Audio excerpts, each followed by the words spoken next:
사도신경 하심으로 26일 목요일 새벽 기도를 하나님 앞에 올려드리도록 하겠습니다. 전능하사 천지를 만드신 하나님 아버지를 내가 믿사오며 그 외아들 우리 주 예수 그리스도를 믿사오니 이는 성령으로 잉태하사 동정녀 마리아에게 나시고 본디오 빌라도에게 고난을 받으사 십자가에 못 박혀 죽으시고 장사한 지 사흘 만에 죽은 자 가운데서 다시 살아나시며 하늘에 오르사 전능하신 하나님 우편에 앉아 계시다가 저리로서 산자와 죽은 자를 심판하러 오시리라. 성령을 믿사오며 거룩한 공예와 성도와 서로 교통하는 것과 죄를 사하여 주시는 것과 몸이 다시 사는 것과 영원히 사는 것을 믿사옵나이다. 아멘. 오늘 우리에게 주신 하나님의 말씀은 사도행전 1장 8절 말씀입니다. 사도행전 1장 8절 우리 다 외우시는 말씀이죠. 함께 한번 합독하시겠습니다. 외워보겠습니다. 오직 성령이 너희에게 임하시면 너희가 권능을 받고 예루살렘과 온 유대와 사마리아와 땅끝까지 이르러 내 증인이 되리라 하시니라. 아멘. 예, 할렐루야.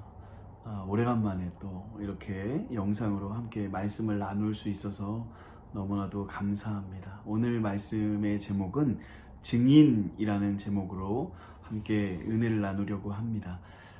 특별히 이 마지막 때에, 이 참 힘들고 어려운 이 때에 예수님의 참된 증인의 삶을 살아내는 그 믿음과 용기와 지혜를 우리에게 허락하여 주셔서 모든 삶의 현장 가운데 예수님의 참된 증인의 삶을 사는 저와 여러분이 되기를 간절히 축복합니다. 우리가 성경을 읽을 때 각 곳마다 핵심 그 구절이 있습니다. 그것을 찾는 것이 굉장히 중요하죠. 지금 딱 생각나는 건 요한복음 3장 16절이 생각나고 마태복음 하니까 28장 19절부터 20절 말씀이 생각이 납니다. 핵심 단어를 찾으면 그 단어로 이 전체를 이해할 수 있기 때문에 그 각 곳마다 핵심 주제와 단어를 찾는 것이 굉장히 중요합니다.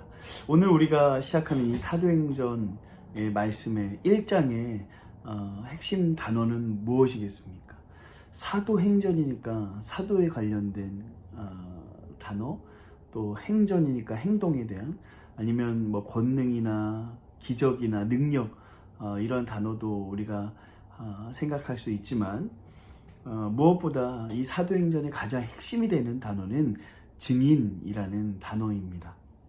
오늘 본문 말씀이 그 핵심 구절이죠. 그래서 이 구절만 잘 보면요, 사도행전이 이해가 되는 것입니다. 사도행전 1장부터 28장까지의 그 모든 말씀들이 어떻게 흘러가는지를 오늘 본문 말씀만 잘 이해하면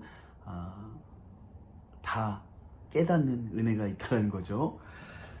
다시 한번 오늘 말씀을 한번 외워볼까요? 오직 성령이 너희에게 임하시면 너희가 권능을 받고 예루살렘과 온 유대와 사마리아와 땅끝까지 이르러 내 증인이 되리라 하시니라. 아멘. 다 외웠네요. 자, 이 요절에 보니까, 오늘 본문 말씀 보니까 성령, 권능, 증인이라고 이 단어, 이 세 가지 단어가 순서대로 나오게 되는데, 성령은 증인이 되는 것을 도와주는 분이죠. 성령이 임하신 자체가 목적이 아니라 증인이 되게 하시기 위해서 성령님이 우리에게 임하여 주신다는 거죠. 권능도 결국은 증인이 되게 하기 위해서 우리에게 주시는 선물입니다. 그러니까 이 오늘 사도행전 1장 8절 말씀 이 전체는 증인을 도와주는 그 문장이다라고 볼 수도 있다라는 것입니다. 그런 관점에서 사도행전 1장 8절은 굉장히 중요합니다. 성령이 임하시고 사도들이 권능을 받고 예루살렘에서 시작된 이 복음이 유대와 사마리아와 땅끝까지 가는 것이죠. 오늘날 이 한반도의 이 모퉁이에, 한 모퉁이에 있는 이 나라에 복음이 전해지고 그것을 우리가 믿고 구원을 받아서 이 자리에 함께 모여서 예배드리는 것을 보면 실로 사도행전 1장 8절이 정말 하나님께서 우리 가운데 현실화되게 하고 계시고 그렇게 해주셨구나라는 것을 우리가 오늘 말씀을 통해서 한 번 더 깨닫게 되는 것입니다. 어떻게 이런 일들이 일어나게 되었는가? 그 중심에는 이 증인이 있었다는 거죠. 그러므로 하나님의 관심이 어디에 있느냐? 증인을 세우는 것, 온전한 하나님의 증인을 세우는 것에 있다는 것을 우리가 오늘 말씀을 통해서 깨달아야 한다는 것입니다. 주님은요, 본격적으로 하나님 나라가 확장되어질 그 시점에, 다시 말하면 예수 그리스도가 십자가에서 죽으시고 부활하신 다음에 많은 사역을 감당하시면 좋겠지만, 부활하신 후에 예수님께서는 그냥 승천하시게 되죠. 그러고 난 다음에 제자들에게 아주 정말 많은 것을, 너무 부담스러운 것을 맡기고 그냥 예수님은 올라가십니다. 예수님께서 제자들에게 뭐라고 말씀하셨습니까? 너희는 가서 모든 민족으로 제자를 삼으라 라고 그렇게 말씀하시는 거죠. 한 번도 이웃 나라에 가본 적이 없는 이 촌사람들, 이 제자들에게 모든 민족으로 제자를 삼으라 라고 그렇게 말씀하고 있는 것입니다. 그리고요, 땅끝까지 이르러 내 증인이 되라 라고 그렇게 예수님께서는 제자들에게 명령하십니다. 너무나도 허구와 같은 이야기입니다. 그러나 이 소수의 사람들에게 맡긴 것은요, 예수 그리스도가 십자가에서 죽으시고 부활하셨다는 이 사실, 그 사실을 믿고 많은 사람들한테 담대하게 복음을 전하는 증인의 삶을 살기를 원하셨다는 것입니다. 일어난 사건도 중요하지만 사건에 대한 증인이 없다면 의미가 없는 거죠. 사건도 중요하지만 확고한 증인이 나서주지 않으면 예수 그리스도의 십자가의 부활 사건도 실효가 없는 것입니다. 사도행전에서도 계속 그 초점을 증인에 두고 있는데, 예수님은 십자가와 부활에 대한 목격자로서 자랑스럽게 외쳐줄 그 사람을 구하고 있는 것입니다. 여기에서 증인은 어떤 수식어도 필요 없죠. 조건은 단 하나입니다. 예수 그리스도의 십자가와 부활을 목격한 사람이면 됩니다. 문제는요, 보았다고 모든 사람이 증인이 될 수 있는 것은 또 아니라는 거죠. 보고도 엉뚱한 소리를 하는 사람이 많고요. 똑같은 걸 봤음에도 모두 다른 소리를 할 때가 있죠. 보고도 또 자신을 의심하는 사람도 있습니다. 그러면 모든 것이 다 헛것이 되죠. 예수님의 제자들도 그랬습니다. 예수님을 따라다녔고 말씀을 들었고 또 많은 기적과 이적을 보았지만 십자가 사건을 목격하는 그 결정적인 순간에서 제자들은 모두 도망갔습니다. 주변에서 목격은 했지만 증인의 삶은 살아갈 수 없는 것을 우리는 말씀을 통해서 보았죠. 그러니까 교회를 우리가 다니고 있지만, 설교를 100번, 1000번 듣고는 있지만 증인이 되는 것은 그렇게 쉽지 않다라는 것입니다. 그러면 어떻게 복음이 온 세상에서 전해질 수 있었습니까? 그 해답이 이 오늘 본문 8절 말씀에 있다라는 거죠.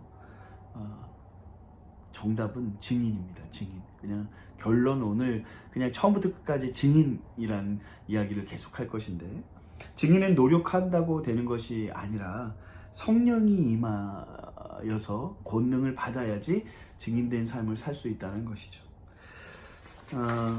성령이 임하시면요, 육안으로 직접 목격한 것보다 더 확실하게 믿어지게 되는 것입니다. 예수님의 제자들도 부활 사건 이후에 믿은 것이 아니라 오순절 성령 강림 사건을 통해서 참된 증인의 모습으로 재등장하게 되는 거죠. 그러므로 여기에서 말하는 증인이란 무엇이냐?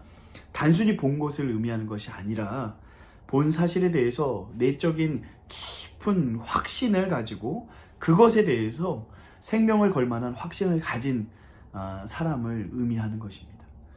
증인은 누가 무슨 소리를 하고 반대에 부딪혀도 입을 다물지 않는 담대함이 있어야 한다는 것입니다. 증인이란 성령이 임하셔야 감당할 수 있는 일입니다. 우리의 신앙생활도 그렇습니다. 본다고 증인이 아니라 믿어야 증인이 되는 거죠. 예수님은 의심이 많은 도마에게 찾아오셔서 이렇게 말씀하시죠. 보지 못하고 믿는 자는 복이 있다라고 그렇게 예수님께서 말씀하십니다. 보지 못하고 믿는 것이 무엇입니까? 본문 말씀처럼 성령이 임하셔야 그것이 가능해진다는 거죠. 성령이 임하시면 우리의 영혼의 문이 열리게 되고 믿음은 영혼의 눈을 열게 하게 되는 것입니다. 오늘날 세상 속에서 예수님의 증인으로 살아간다는 것은 결코 만만한 일이 아닙니다. 예수님의 십자가와 부활의 소망이 있다는 강력한 확신을 가지지 않으면 세상에서 뿜어내는 이 불신앙의 열기를 이겨낼 수 없고 세상 속에서 한 방에 밀려 날 수밖에 없는 것이 현실이죠. 지금은요, 예수님의 증인이 필요할 때입니다. 주님은 그 증인을 찾고 계십니다. 또한 증인의 역할을 감당할 건강한 교회를 예수님께서는 찾고 계십니다. 믿는 사람들끼리만 모여서 예배드리고 친교하는 교회보다 예수님의 증인의 역할을 잘 감당할 수 있는 교회와 사람을 하나님께서 찾으신다는 것입니다. 사랑하는 성도 여러분, 애매모호한 태도로는 예수님의 복음의 삶을 나타내는 그런 증인된 삶을 살아갈 수 없습니다. 성령님이 임하심으로 예수님의 그 십자가에 가슴이 흥건하게 젖는 경험이 있게 되기를 축복합니다. 또 무엇보다 그것에 대한 갈망이 필요하겠죠. 하나님은 누구를 통해서든 복음을 전하게 하십니다. 우리가 무슨 직업을 가졌던지 그 목표는 증인의 삶을 위해 우리를 이 땅 가운데 보내어 주신 것입니다. 오늘은 너무나도 귀한 날입니다. 오늘은 우리가 추수감사절날 쌀을 모은 그 쌀을 광주 지역의 5개 주민센터에 전달하고 소외된 우리 이웃들 그들에게 하나님의 사랑을 전하는 그런 아주 뜻깊은 기탁식, 사랑의 쌀 나눔 기탁식이 있는 날이죠. 오늘의 이 기탁식이 단지 선행에서 선행을 베푸는 것에서 끝나는 것이 아니라 무엇보다 정말 예수 그리스도의 복음이 하나님을 아직 알지 못하는 많은 이들에게 전해지는 그 은혜가 있기를 축복합니다. 무엇보다 우리가 전달자로서, 사랑의 전달자로서, 사랑의 또 증인으로서 우리 왕성교회가, 우리 개개인이 하나님 앞에 정말 증인된 그 축복의 통로가 되기를 우리가 같이 함께 간절히 기도하면서 하나님이 우리를 사용하여 주심에 감사하며 기쁨으로 나가는 저와 여러분이 되기를 간절히 축복합니다. 오늘 하루도 힘내시고 하나님이 우리와 함께 하심을 믿고 오늘도 화이팅 했으면 좋겠습니다. 주기도문 하심으로 오늘 새벽 기도를 마치도록 하겠습니다. 하늘에 계신 우리 아버지여, 이름이 거룩히 여김을 받으시오며 나라의 마옵시며 뜻이 하늘에서 이루어진 것 같이 땅에서도 이루어지이다. 오늘날 우리에게 일용할 양식을 주옵시고 우리가 우리에게 죄 지은 자를 사하여 준 것 같이 우리의 죄를 사하여 주옵시고 우리를 시험에 들게 하지 마옵시고 다만 악에 속하옵소서. 나라와 권세와 영광이 아버지께 영원히 있사옵나이다. 아멘.